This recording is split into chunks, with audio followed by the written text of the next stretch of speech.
अगर आपने अभी तक हमारे YouTube चैनल को सब्सक्राइब नहीं किया तो सब्सक्राइब कीजिए और नोटिफिकेशन बेल आइकन को दबाइए ताकि हमारा सारा वीडियो आप तक पहुंच सके और लाइक भी कर दीजिए।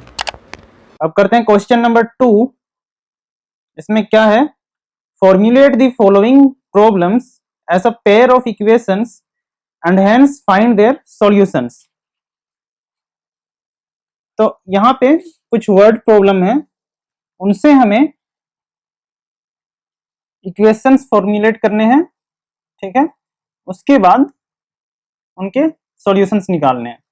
तो पहला क्या है, Ritu can row downstream 20 kilometre in 2 hours and upstream 4 kilometer in 2 hours. Find her speed of rowing in still water. ठीक है, तो इसमें एक चीज का हम यूज करेंगे। हमारे पास क्या होता है, ये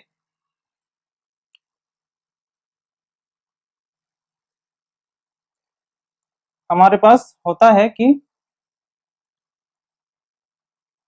speed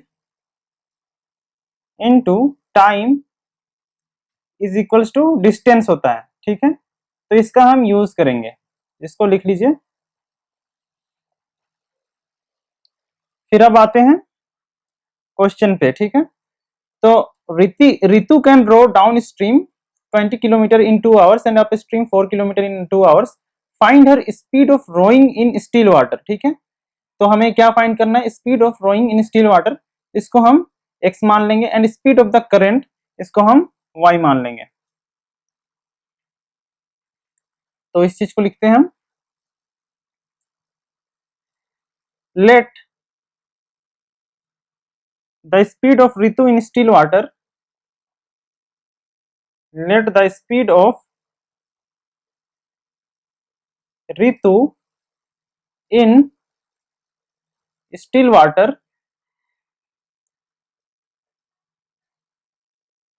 is equals to x kilometer per hour and speed of Ritu in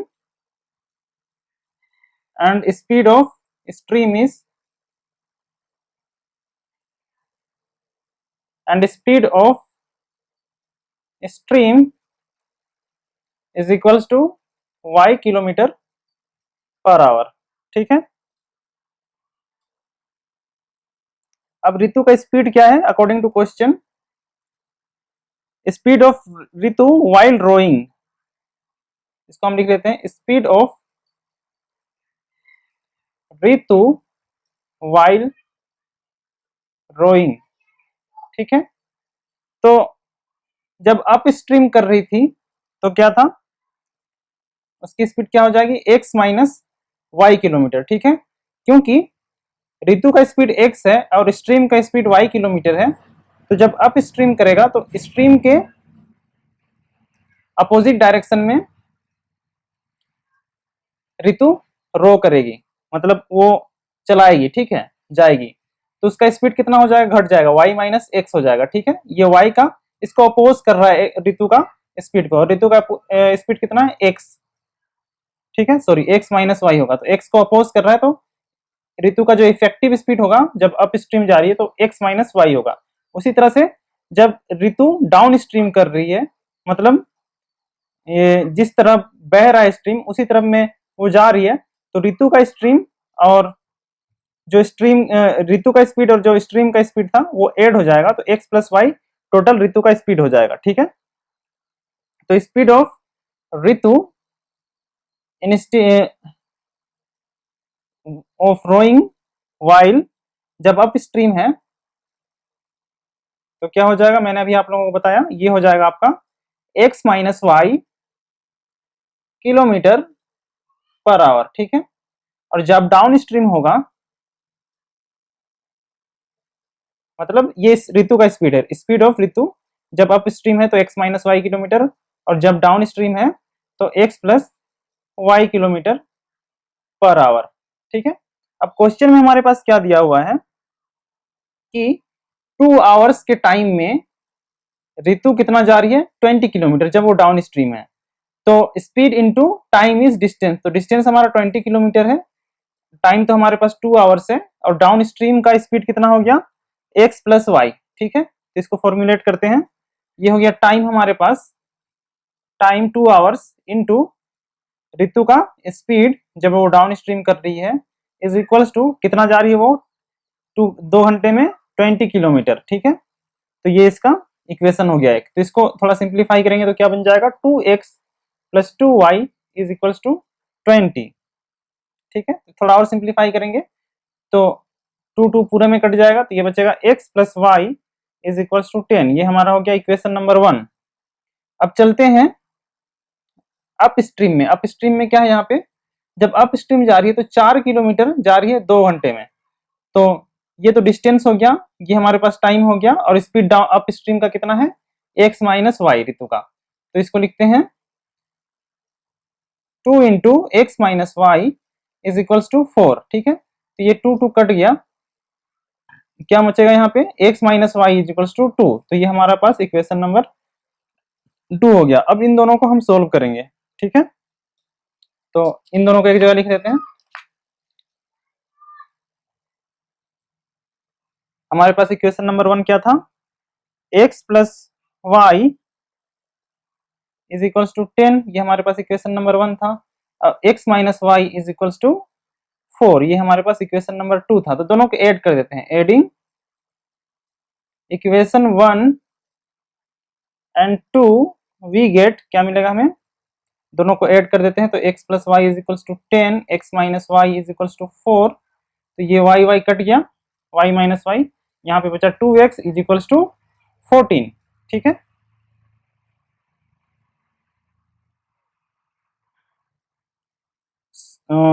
sorry, ये x minus y is equals to 2 था, ठीक है। यहाँ पे देखिए x minus y is equals to 2 था, ठीक है, 4 नहीं है 2 है। तो यहाँ पे भी 2 हो जाएगा, तो ये हो जाएगा 12। तो यहाँ से हमें क्या मिलेगा x इज इक्वल्स टू 6, 2 6 या 12। तो यहाँ से हमें मिला x इज इक्वल्स टू 6। अब y की वैल्यू x को हम इक्वेशन 1 में सब्स्टिट्यूट करके निकाल लेते हैं। Putting this value in equation 1, क्या मिलेगा हमें, x की जगह में क्या हो जाएगा 6, फिर plus y is equals to 10। तो यहाँ से हमें क्या मिलेगा y is equals to 10 minus 6 is equals to 4। तो यहाँ से मिला हमें y इज इक्वल्स टू 4। तो x is equals to 6 and y is equals to 4। तो ऋतु का स्पीड स्टिल वाटर में कितना हो गया x था, तो ये हो गया हमारा 6 किलोमीटर, और speed of the current 4 kilometre जो कि y था। तो उसी चीज को यहाँ पे लिख देते हैं, hence Ritu's speed in still water is 6 kilometer per hour and the speed of the current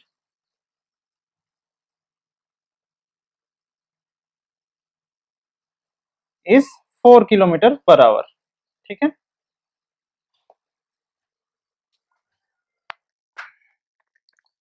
अब आते हैं हम सेकंड पार्ट पे। इसमें क्या है क्वेश्चन में, ये कहता है कि 2 women and 5 men can together finish an embroidery work in 4 days while 3 women and 6 men can finish it in 3 days.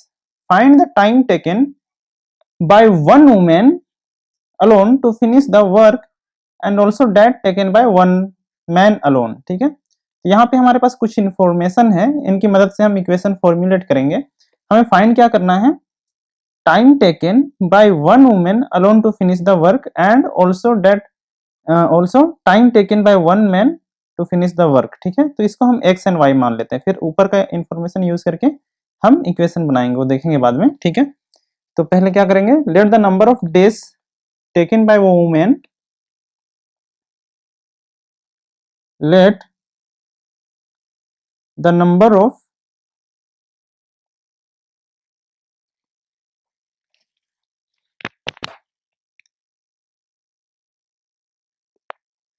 let the number of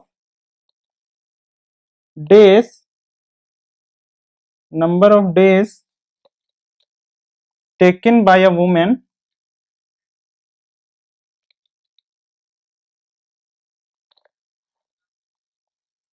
bye a women is equals to x and let the number of days taken by a man is equals to y। ठीक है, इसका मतलब ये same चीज है ना, let the number of days taken by a man is equals to y। ठीक है, तो एक वुमेन लेती है x डेज काम को खत्म करने के लिए, तो एक दिन में वो कितना काम करेगी, 1/x। ठीक है, यूनिटरी मेथड, ये 5-6 क्लास का चीज है। ठीक है, भूल गए हैं तो एक बार रिवाइज कर लीजिए यूनिटरी मेथड क्या होता है। ठीक है, तो उसी का एप्लीकेशन है यहाँ पे। तो अगर वुमेन ले रही है एक्स डेज काम को खत्म करने के लिए, तो एक दिन में वुमेन कितना काम करेगी, 1/x। ठीक है, क्योंकि एक्स डेज में वुमेन पूरा काम को खत्म कर रही है, तो एक दिन में 1/x खत्म करेगा, काम खत्म करेगी। उसी तरह से मैन के लिए भी 1/y एक दिन के लिए। ठीक है, तो उसी चीज को यहाँ पे लिखते हैं।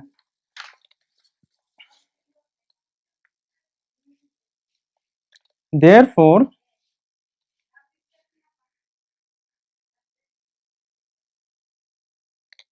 the work done by a woman in one day, work done by a woman in one day is equals to 1/x। ठीक है, उसके बाद work done by a man in one day is equals to 1/y। work done by a man in one day is equals to 1/y। अब according to question क्या है हमारे पास, information use करते हैं। ठीक है, यहाँ पे बोल रहा है कि 2 women and 5 men can work together, finishes work in 4 days। ठीक है, तो हमारे पास 1 वुमेन एक दिन में 1/x काम कर रही है, तो 2 वुमेन एक दिन में कितना काम करेगी, 2/x, 2 इंटू 1/x। उसके बाद 1 मैन एक दिन में 1/y काम खत्म कर रहा है, तो 5 मैन कितना काम खत्म करेगा, 5 इंटू 1/y, मतलब 5/y। ठीक है, उसके बाद ये सब जो है कितने दिन में काम खत्म कर रहा है, 4 दिन में, 2 वुमेन और 5 मैन मिलके। तो इसको अगर हम 4 से मल्टीप्लाई कर दें, ठीक है, तो टोटल एक काम हमारा हो गया। इसको ले लिया 1। ठीक है, तो इसको जब हम सोल्व करेंगे तो क्या आएगा, ये आ जाएगा हमारे पास 2/x plus 5/y is equals to 4 को उधर भेज दिया, तो ये हो गया 1/4। ठीक है, इसको भी ऐसे ही छोड़ देते हैं, इसको यूज करेंगे बाद में। अब चलते हैं दूसरे इक्वेशन के लिए। दूसरे इक्वेशन में क्या है हमारे पास, 3 women and 6 man can finish it in 3 days. ठीक है, तो एक काम है उसको 3 डेज में ये खत्म कर रहे हैं। तो 1 वुमेन एक दिन में कितना काम कर रही है, 1/x, तो 3 वुमेन कितना काम करेगी, 3 इंटू 1/x, मतलब 3/x। उसके बाद 6 मैन एक दिन में कितना काम खत्म करेगा, 6 इंटू 1/y, क्योंकि 1 मैन एक दिन में 1/y काम खत्म कर रहा है, तो ये हो जाएगा 6/y। अब ये लोग कितने दिन में काम खत्म कर रहे हैं, 3 डेज में, तो 3 इंटू इनका जो काम हुआ और ये पूरा काम टोटल कंप्लीट हो जाएगा, इसीलिए वो 1 हो गया। ठीक है, अब इसको थोड़ा सिंप्लीफाई करेंगे तो क्या आ जाएगा, ये हमारे पास ये आएगा 3/x plus 6/y is equals to 1/3। अब देखिए ये लीनियर तो नहीं है, पर इसको हम लीनियर इक्वेशन बना सकते हैं। कैसे, यहाँ पे 1/x is equals to p रख देंगे and 1/y is equals to q रख देंगे, तो ये हमारे पास 2p प्लस 5q के फॉर्म में आ जाएगा, तो वो एक लीनियर इक्वेशन होगा। ठीक है, तो उसी चीज को यहाँ पे लिखते हैं, let 1/x is equals to p and 1/y is equals to q।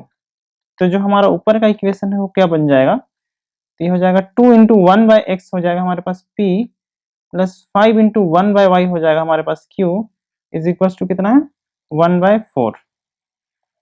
तो इसको थोड़ा सोल्व करेंगे तो क्या आ जाएगा, ये हो जाएगा, ये क्रॉस मल्टीप्लाई होगा तो 2 into 4 is 8p plus 4 into 5 is 20, q is equals to 1। अब दूसरे इक्वेशन पे आते हैं, तो यहाँ पे भी 1 by x is equals to p रख देंगे, तो 3 into p plus 6 into 1 by y की जगह में q is equals to 1 by 3। इसको भी क्रॉस मल्टीप्लाई करेंगे तो ये हो जाएगा 3 3 is 9 p plus 3 6 18 q is equals to 1। अब क्या करेंगे, इसको हम क्रॉस मल्टीप्लिकेशन मेथड से सॉल्व करेंगे। तो क्रॉस मल्टीप्लिकेशन मेथड के लिए मैंने क्या बताया था, यहाँ पे लिखिए इन सभी का कोफिशिएंट, ठीक है। अब इसको इधर ले आएंगे तो एक स्टेप और लिख लीजिएगा, मैं यहीं भी बना दे रहा हूँ, ये -1 इज इक्वल्स टू 0 हो जाएगा और ये -1 इज इक्वल्स टू 0 हो जाएगा, ठीक है। तो ये 8 हो गया, उसके बाद q का कोफिशिएंट 20, उसके बाद -1, उसके बाद 8 को फिर से इधर लिखते हैं, उसी तरह से 9 यहाँ पे हो गया, फिर 18, फिर -1, फिर 9 यहाँ पे फिर से होगा, फिर फर्स्ट वाले को छोड़ते हैं, यहाँ से स्टार्ट करते हैं p q और यहाँ पे 1। अब इसको p के नीचे इसको क्रॉस मल्टीप्लाई करके लिखेंगे, q के नीचे इसको लिखेंगे और 1 के नीचे इसको लिखेंगे, तो ये हमारा हो जाएगा p divided by 20 into -1 is -20, उसके बाद माइनस साइन लगेगा, फिर 18 इंटू -1 इज -18, ठीक है, is equals to q divided by -1 into 9 is -9 minus into 8 -1 into 8 is -8 is equals to 1 divided by 8 into 18, ये हो जाएगा 144 माइनस 9 इंटू 20, ये हो जाएगा 180। अब इसको सोल्व करेंगे तो क्या आएगा, ये हो जाएगा p डिवाइडेड बाय -20 प्लस 18, तो ये हो जाएगा -2 is equals to q divided by -9 plus 8, तो ये हो जाएगा -1 is equals to 1 divided by 180 144 minus 180, ये हो जाएगा -36, ठीक है। कैलकुलेशन एक बार चेक कर लीजिएगा। अब क्या करते हैं, हम इन दोनों को इक्वेट करके p की वैल्यू निकालेंगे, फिर इन दोनों को इक्वेट करके q की वैल्यू निकालेंगे, तो यहाँ से हो जाएगा हमारे पास p divided -2 is equals to 1 by -36, तो ये माइनस माइनस कटेगा, ये 2 1 जा 2 2 8 जा 16, तो यहाँ से हमें मिलेगा p is equals to 1 by 18, ठीक है। उसके बाद सिमिलरली यहाँ पे इन दोनों को इक्वेट करेंगे तो हमारे पास क्या आ जाएगा, q divided by -1 is equals to 1 divided by -36, तो ये कट जाएगा, तो यहाँ से हमें क्या मिलेगा, q is equals to 1 by 36, ठीक है। अब p को हमने क्या लिया था, p था हमारा 1 बाय x, तो 1 by x is equals to p और इसकी वैल्यू आई कितनी 1 बाय 18, तो यहाँ से 1 बाय x कितना आ जाएगा, ये हो जाएगा 1 by 18, this gives 1 by x is equals to 1 by 18। अब इसका रेसिप्रोकल लेंगे तो ये हमें क्या मिलेगा, x is equals to 18। Similarly 1 by y is equals to कितना है, q लिया हुआ है हमने, इसकी वैल्यू आई है 1 बाय 36, तो यहाँ से 1 बाय y हमें मिल जाएगा 1 बाय 36 और यहाँ से हमें मिलेगा y इज इक्वल्स टू 36, ठीक है। तो ये हमारा आंसर हो गया x एंड y की वैल्यू। तो x क्या था, number of days taken by a women to finish the work, तो इसी चीज को यहाँ पे लिखते हैं, hence number of days taken by a women is equals to 18 and number of days taken by a man is equals to 36. Number of days taken by a man is equals to 36, ठीक है, ये खत्म हो गया।